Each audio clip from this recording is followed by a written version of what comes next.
In this Roll for Crit review, we're going to be scouting ahead into Earthborne Rangers, an expandable card game in which you will take on the role of a ranger and you will be exploring the valley, a post-apocalyptic setting. Nature's returned, creatures and humans are starting to thrive again. However, there are still strange remnants of those who came before. You will be exploring this valley, visiting different locales, helping out the people you meet along the way, and maybe discovering a darker plot that may be running underneath all that's going on the surface.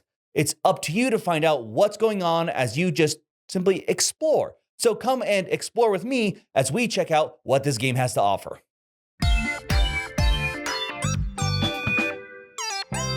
The game in this video was not provided to Roll for Crit by its creators or publishers. Roll for Crit was not paid, sponsored, or contacted by the game's creators or publishers to make this video. Earthborne Rangers is an ECG, an expandable card game, meaning that you're going to be building a deck of cards from your collection, in this case from the core set, before you actually start playing the game. Now, the first thing you're going to do is choose an aspect card.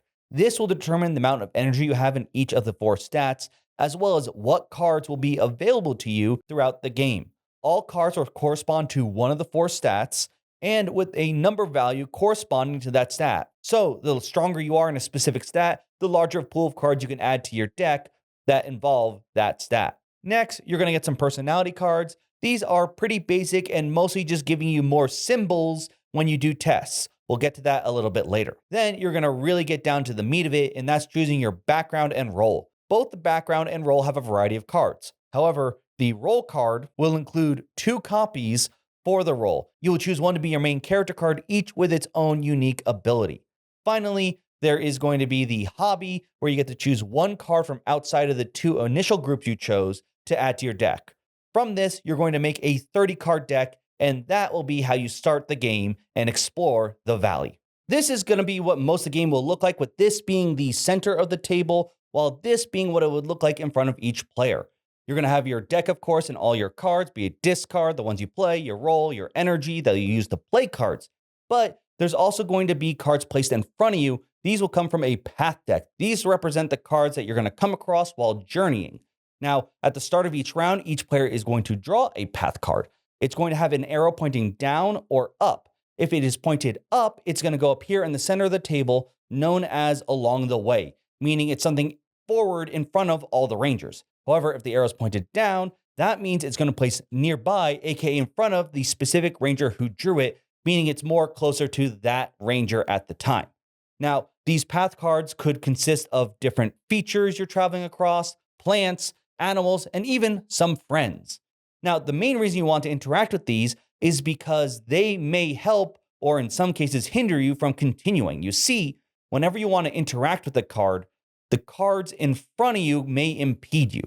To interact with cards right in front of you, you're fine. But if you want to interact with things in the center of the table, for every card in between you, you have to lose cards and fatigue based on their presence, the number in the top right corner. So in this case, if I wanted to interact with this card, that's going to cost me 3. This is a friendly card, so he, doesn't impede you. But still, 3 cards without looking are going to be added to a fatigue stack. While playing the game, at any moment you can't fatigue or draw, or you gain 3 injuries, then the game automatically ends for the day. So you're going to want to make sure you manage your health and your deck. Now, the way you're going to interact with everything is after everyone has drawn a card on your turn, each ranger will take a turn either playing a card, usually spending the cost of the color and number in the top corner, or performing a test. There are 4 common tests you'll always have access to, but there'll also be tests printed on cards if you want to try the tests there. Now, there's many reasons you'd want to perform the test. Some of them may add progress tokens to a card. Some of them may even add harm to a card. And those are important as most cards have a harm and progress limit. If at any time you reach one of those values, you clear the card. Most path cards will just be discarded. However, some cards may have some extra rules text there if the card is cleared. Now, to perform a test, you're going to first choose a test. So let's say we choose the basic avoid test. This allows us to exhaust a card, which is very helpful when dealing with problematic cards. First, you must spend at least 1 energy of the type of test. So in this case, this is an awareness test. Then you can discard cards that match the symbol. Each test has a different pairing of the kind of energy it uses and the symbols you see on cards. So in this case, this uses the spiral symbol. We'll discard both of these to add 3 for a total of 4. You're then going to flip over a card from the challenge deck, looking at the same stat type that you used, in this case, awareness, and I'll have a number from -2 to +1. Alter what you've committed. So in this case, this brings us to a total of 3 because that's a -1, and see if you pass the test. Usually a test is either a 1 or the presence value of whatever card you're interacting with. So in this case, we successfully were able to avoid the Wolfhound, allowing us to exhaust it. Now, after you complete your test, you're going to look at the symbol at the bottom of the challenge card, starting with the main location, weather, and quest cards you have, and then any cards you had along the way. And finally, the cards that are directly in front of you and you alone. You're going to look for cards that have banners matching that symbol. You're going to trigger whatever printed on there unless it's exhausted. Once you've done so, that'll be the next ranger's turn. Keep going until you decide to rest. Resting basically means you're out for the round, so your turn will be skipped until all players have decided to rest. Then you're going to look at the location. If it has progress tokens equal to its value here, you will then have the option to travel. Traveling will be looking at this map of the valley and going to a location adjacent to it. So in this case, we have many different options to go from there. You will then make a new path deck based on the environment you are traveling through, as well as maybe some extra cards based on the final destination. Whether you decide to travel or not, you will then refresh. That will be gaining back all energy equal to the value printed on the card, drawing a card, and if you have any injuries, fatiguing that much. All cards will unexhaust, and then you will start a new round with each player drawing a path card and adding it where it should go. This will keep going until either A, your deck has run out, you've gained too many injuries, you've decided to end after traveling, or during the times you're told to read a specific passage from the campaign book, you're told to end the day. You will then record it on the back in your log. I suggest photocopying this, as I usually do.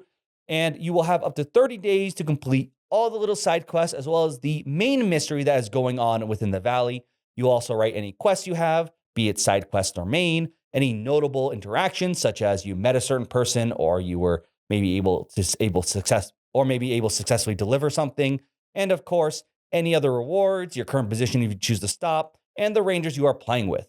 You will keep playing until you're either satisfied or you've hit that 30-day mark to see what the valley has in store for you. When it comes to other ECGs or LCGs, depending on who owns them, or other large games that tote big maps that you can visit, I don't feel like they're actually worlds to explore. Rather, they may be linear. You just choose which storyline you play, or it's going to be, here are 3 missions throughout the world. Which one do you want to go to, or in which order? It feels less of you exploring the world rather than you just clicking at a location and just being there. And it just has a different environment for whatever your challenge, many of them often killing something, may be. Here, on the other hand, I feel it's much different. I feel there is an open map and they let you just go wherever you may please. The only other game that I feel like does that similarly, that isn't just straight up playing an RPG with a DM, would be Sleeping Gods. And because of that, it really feels like when I play this, it's the closest I've gotten to an actual open world style video game. I felt like I didn't have to just follow the main quest. I was on a really tight timer. I felt like even though there's a day system, that it could be if I go to a location, I could meet someone's like, hey, could you take me to this place? Or there could be some bit more vague side quests that are like, hey, find 3 runes. Where are the runes? You got to find them. So you start going like, well, if we go this way, this place sounds like an old ancient place. Maybe that could be a place of runes, or go this route because we need to drop that guy off. So you start not just taking the straightest path. You might go to different places. Sometimes you'll just go to a place because it sounds cool. So it really feels like the world is there for you to explore rather than simply just a backdrop to say, hey, there's definitely a big map and world, but here are the 3 places and missions that you care about. It felt like I actually cared about the way we got there just as much as the destination. Something that if you've played a lot of really good open world games does matter. You want to walk around and be in the world. You don't just want to, have a big place of emptiness or just teleport out that then you just fast travel everywhere. This is added on, of course, by how you actually build the path deck as well as what's going on. Depending on what day you're on, you actually will have different weather effects. And some of them are okay, some of them stink, some of them you just need to learn how to play around. And it adds to that being a living world. It's not always just sunny and night. There are sometimes going to be some rainstorms in there, which can be a little annoying at times. There's also going to be different environments, so certain cards are going to pop up in different locales. If you're looking for something that maybe requires more prey, you're going to learn that the lakeshore tends to have a bit more of cards with that keyword. Or if you're looking for something with a bit more vegetation, probably want to go somewhere that has obviously more plants instead of maybe the Rocky Mountains. So there's a lot more of like the environments feel like what environments should be. They each have their own play style as you travel through. And you might sometimes choose a path depending on how you even travel, just because maybe you don't like a certain location, like, oh, that card's there. So let's maybe go through the grasslands instead. It really feels like you are looking at a map, choosing your paths, living in a world that feels like a world, not just a backdrop.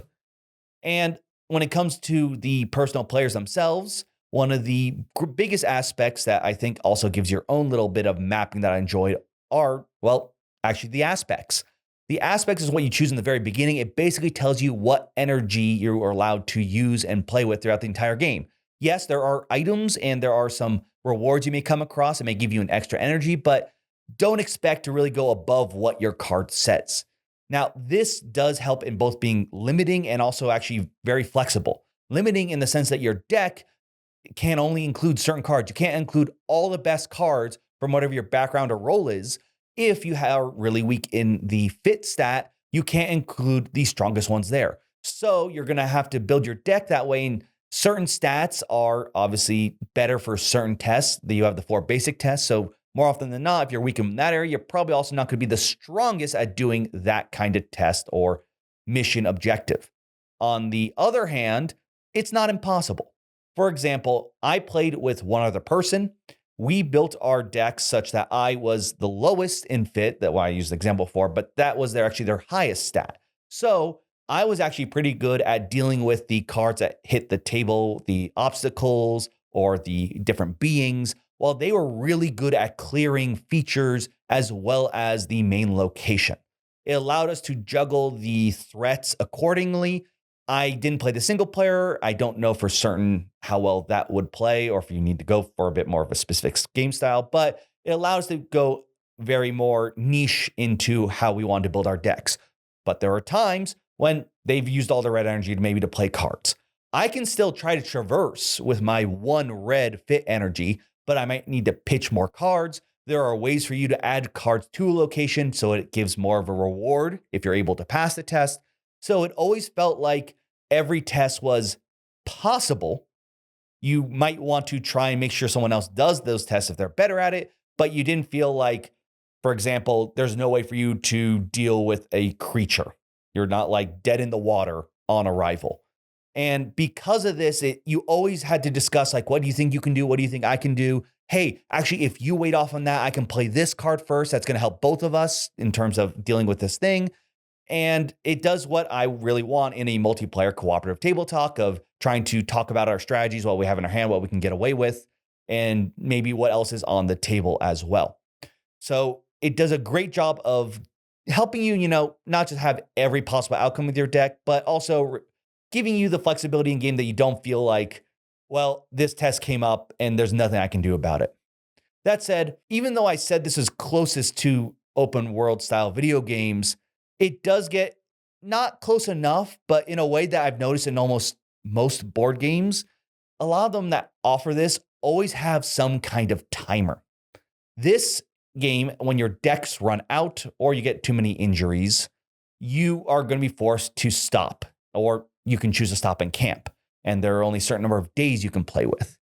There are plenty of other games that do the same thing. Usually you run out of health, run out of cards. Think of all those big games that you tout exploring. Meanwhile, when I play an open world style video game, it's very common for me, at least myself, I know others talk about this too, to not do the main mission. You can just spend hours, messing around in a weird cave you found or just walking around taking photos of birds or something.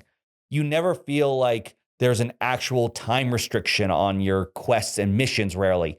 Maybe you might get something that has a quick timer or you're escorting someone, but more often than not, playing an open world game goes at your pace.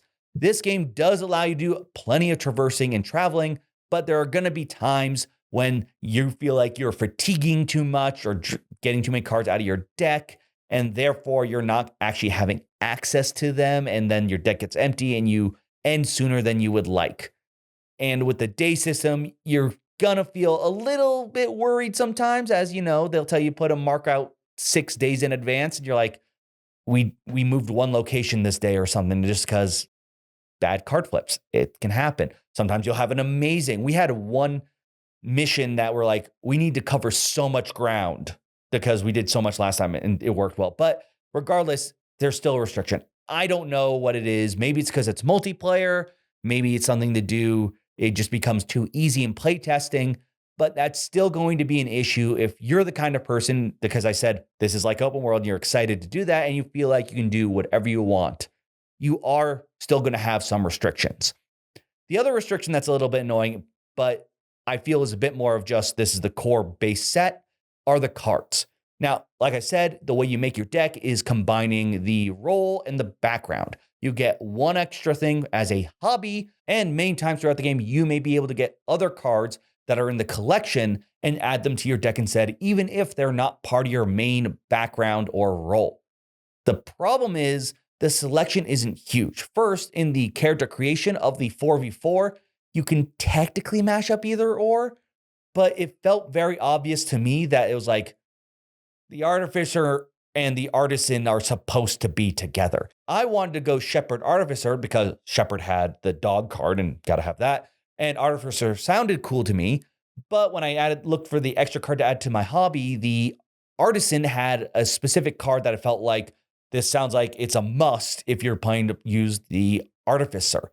So it feels not as, at least in the initial building setup, that the certain pairs really were meant to go with each other. Once I knew I was going to do a bit more slinging of single game cards, it didn't feel as bad. But I remember early on, that was just something that made me feel like, am I going to be punished in a game like this because I didn't choose these optimal pairings? The other one is also that of those 8 cards, one of them, the Shaper, is all about casting spells. To cast their special spells, you need a construct. And that means basically all their cards require the other cards in their set. So much so that if you're not actually playing the Shaper, anytime that we went to look for extra cards, no one even looked at the Shaper. You can't use their cards. So they were almost just in their own little box. And it's cool to have something unique like that. But when you're in your original core and there's only so many you can add, it was a little bit disappointing, at least to me, that one group was basically walled off if you didn't right away just choose it. So right now, the card pool is not limited. There are plenty of cards. It's just how they mixed initially in the groups. Like, I don't feel like as interesting, exciting as I would, for example, D&D, where yes, there's definitely maybe certain races that get bonuses I haven't played since they made the new rules, but that would go with specific classes. Here, it feels like you can, but you really should, if you want to be a dwarf, be a clerk, for example, something of that nature. So that was just something, hopefully, that with more expansions and cards is going to be more of a miss of the past. Even with these restrictions, though, I still had a blast playing this. And I do think they really want you to just go out and explore. One of the biggest, and this is slightly spoilery, so maybe skip ahead about like 30 seconds or something. But when I completed what, at least I'm 90% sure is the main mission, there was a new quest given to me that basically said, hey, here's some other stuff that may be unlocked throughout the game. If you don't have them written on your sheet yet, go find them. So you are expected to continue playing and seeing what the world has to offer. It's not just dressing for their main quest line. So if you do like exploring games, do you like seeing a world, and can understand maybe some limitations to how much you can play and explore, as long as you have that going into the game, I think you're going to have a lot of fun here. And of course, depending on when you're watching this review, as more cards and stories unlock, there is going to be more for both your ranger and that the valley has to offer. Crits and misses for Earthborne Rangers. Crits. I really enjoy how the aspect mechanic works here. It quickly defines your strengths and weaknesses, as well as limiting what cards you can throw into your deck. However, it doesn't mean that your weakest stat is going to be a death sentence should you have to interact with it. Instead, it just means you might have to put in a bit more effort or wait to use that little bit of energy or cards for that one test you need to pass. Overall, this 1 makes your character feel much more unique, and 2, when playing in multiplayer, you can work off each other and trying to play to each other's strengths and weaknesses, making sure that you're always able to get the job done. The world feels like a living, breathing place rather than simply a background checklist for you to use for going to missions. Yes, the final place for a mission is going to be important, but unlike some other games, there will be different environments you'll come across as you visit new locations and environments. You're going to learn what cards those places have to offer. And with that knowledge, you're going to be rewarded as certain missions and quests are going to ask you to find certain types of cards. The more you traverse, the more you'll know you want to go to specific kinds of environments or locations, or possibly avoid them, in order to help complete whatever quests you currently have. Combine that with plenty of fun and strange random encounters you may come across, this does feel like that the journey is just as important as the destination. Sort of combining overall with the previous two things, this game really feels like it wants you to find and explore this place on your terms. Yes, you are going to be following a main quest line, but that quest line has many ways for you to complete whatever the objective may be.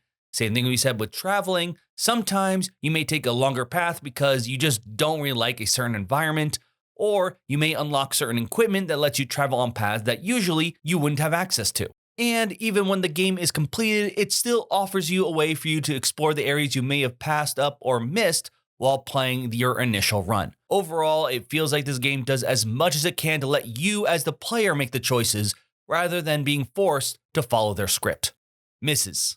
While I stated I feel the world does a great job of giving the players agency, I didn't feel that was nearly as true when it came to the card selection for deck crafting. You combine 2 sets of cards, and while it's not usually too much of a problem, especially if you're playing in multiplayer and other people can shore up your weaknesses, it did feel that certain cards were designed to be with a specific other group. In particular, though, the biggest offender are the shapers. There are ways for you to pull from any of the other groups as you play along, but basically the shaper cards can only work with other shaper cards.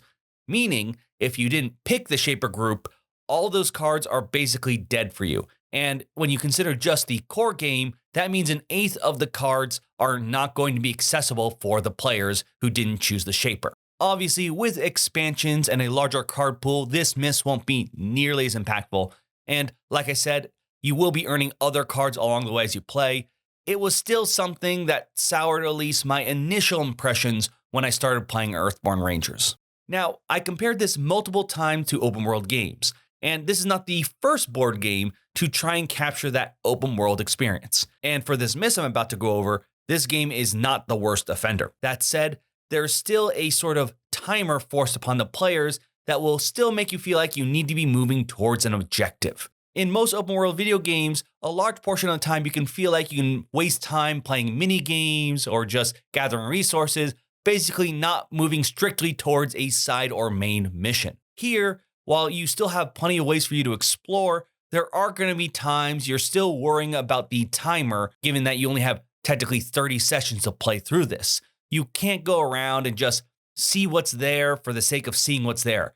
You still probably going to be thinking about, well, I still have these side quests, or I need to go along this path. I can't take the longest route ever just to know what's over there.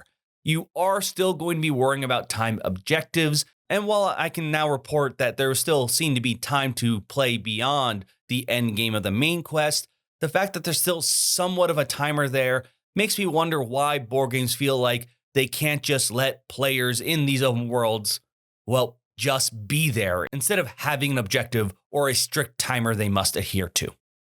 I'm curious what people think about my one miss when it comes to time restraints, especially in board games like this. Like I said, it's not unique to Earthborne Rangers, but it just feels more present here because you do have the option to explore this huge world. There are plenty of others that have or even have different locale maps, but I'm like, we really do only have 3 resources and we need to spend each one a day. So we have 3 days. Here is a much bigger, but because of that, it almost hurts a bit more because I'm like, oh, I really do feel like I can't just dawdle around like, oh, I had a bad day. We took a lot of things. We're going to just camp here. Meanwhile, in a lot of open world video games, yes, maybe you're limited by your health or whatever your mana is in that game, but either you buy a lot of potions or you can spend in a place and just grind, or you just look around for weird Easter eggs. You try to hop up a hill and glitch through something. Like you could spend 10 hours or something in the starting locale of a place, and that will not change any of the other quests you do because you took too long. You may get closed out of something because you didn't help out a certain faction or whatnot, but it's never time. And that is the thing I'm really curious about, and just what you guys think about that. Is there a game that isn't like straight up RPG? Because I feel like if a DM can either force pressure or remove pressure, so players can play which however they want the campaign to go. But in board games and card games here, do you feel like, is there a game I missed that doesn't have any kind of pressure at all? Is it something that you just have to have on the tabletop because you're playing with multiple players versus most open worlds I've played are single player games? I'm really curious to hear your thoughts on all this. I also want to know, have you played Earthborne Rangers? Did you feel that there was obvious pairings when it came to the initial starting decks? And if so, was that something that you were worried about initially, or did that just not become a huge problem for me? Maybe it was just only a miss for me because I'm already deep in so many other LCGs where they had large pools that I felt like there were more ways for you to customize and build your deck to specific ends. Let me know all your thoughts in the comments down below. I'd love to hear from you. And thank you so much for joining me on this review. I'll see you next time on Roll for Crit.